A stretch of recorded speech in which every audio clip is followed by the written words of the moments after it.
Disagree, but sure. But the potential future would be even worse than that. Realistically, it's very much another thing entirely.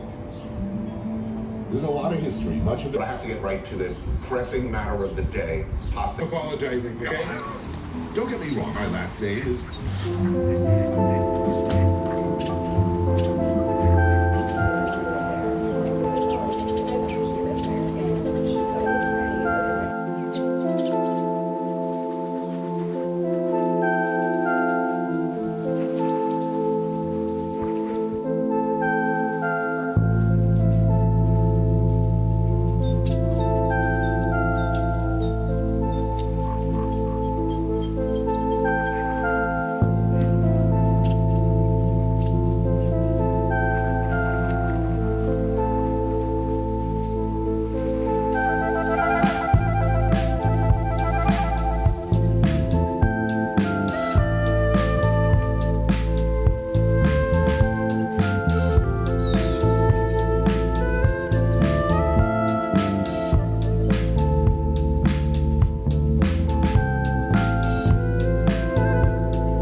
hungry. Wanna eat something?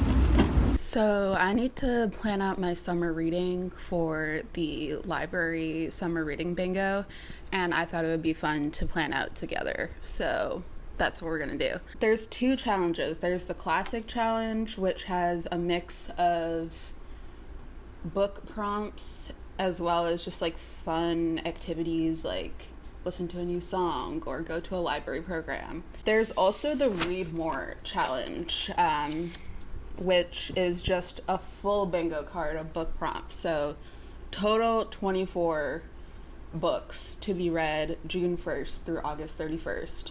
And I think I'm gonna do it this year. Like I'm into the challenge. I guess I should start with the book that I'm currently reading, House of Fury by Avilio Rosero, and this could actually fit under several categories. It could be a book set in the 70s because it takes place in 1970. It could be a book set in Latin America because it is written by a Colombian author and also takes place in Bogota. So I think I'm gonna put this under books set in the 70s because I don't really have a lot of other books that I'm currently interested in that take place in the 70s. The other book that I'm currently reading is I'm listening to the audiobook for A Language of Limbs. That one I think can go under Found Family.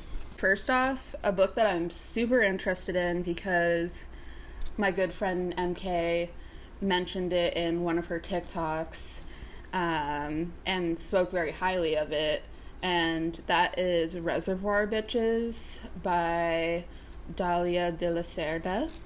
It says Reservoir Bitches is a debut collection of 13 linked stories about Mexican women who fight, skirt, cheat, cry, kill, and lie their way to survival, from an all-powerful daughter of a cartel boss to a victim of trans femicide. So this could go under book set in Latin America, or it says that the author is a writer and activist, so it could be book by an activist. I think I'm gonna put it under book by an activist. What else?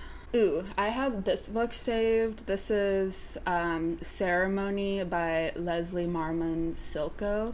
It says, this new edition of the Native American novel about Teo, a World War II veteran of mixed ancestry, and his struggles when he returns to the Laguna Pueblo reservation.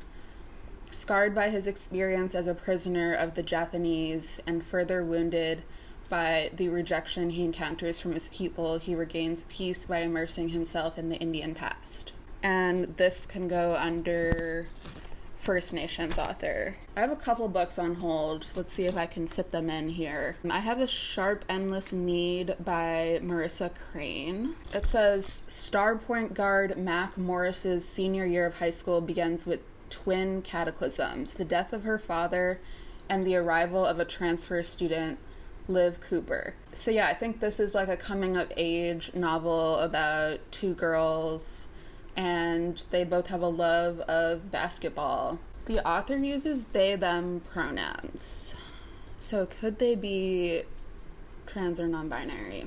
This is like the thing with the author ones is like, how am I supposed to know if some of these authors are trans or non-binary? Because I'm just speculating here, you know? The other book I have on hold right now is Piglet by Lottie Hazel, which I think is a debut novel. For genre, I don't read often. My friend Susan just finished Compound Fracture by Andrew Joseph White. This is a young adult novel. I don't read a lot of young adult. After being nearly beaten to death for evidence he holds against the corrupt sheriff, 16-year-old transgender Miles joins his fellow townsfolk to end the blood feud and oppressive politics that plague his town. Doesn't that sound very intriguing? Apparently, epistolaries are books told through correspondence, like letters, text messages, and stuff like that. Richie mentioned that This Is How You Lose the Time War is an epistolary, so I think I'm gonna read that because I have been hearing about that and I'm interested in it. A book about an animal, I feel like I should just go for the next installment of Warrior Cats. I think I'm on book number 4. And I'll probably listen to the audiobook because I had a lot of fun with that last time. Ooh, for books set in Latin America, I was really interested in reading Chilean Poet. This is by Alejandro Zambra, an emotionally captivating, very funny novel about fathers and sons, ambition and failure, and the many forms of family. Do I have any books with a name in the title? Ooh, there's this lesbian vampire novel I've been wanting to read for a while called The Gilda Stories. Before Buffy, before Twilight, before Octavia Butler's fledgling, there was The Gilda Stories, Jewel Gomez's sexy vampire novel. Especially after watching Sinners, I'm like, I need more vampire fiction in my life, I think. Ooh, book about an artist. My friend Jessica recommended me the author Dion Brand, and Brand has a novel called What We All Long For that sounds really interesting to me. It says a multicultural infusion following a close circle of second-generation 20-somethings in downtown Toronto and the secrets they hide. Tu Yen, a lesbian avant-garde artist and daughter of Vietnamese parents, is in love with her best friend Carla, a biracial bicycle courier. Oku, a poet who, unbeknownst to his Jamaican family, has dropped out of college, is tormented by unrequited love for Jackie, who runs a hip-hop store. I guess the last one I'll do is book from your TBR, and I'm looking at my shelf of books that I need to read right now, and I see Small Boat by Vincent Delacroix. Well, I have quite a few books planned out for now. I hope you found this interesting. Let me know what's on your summer TBR.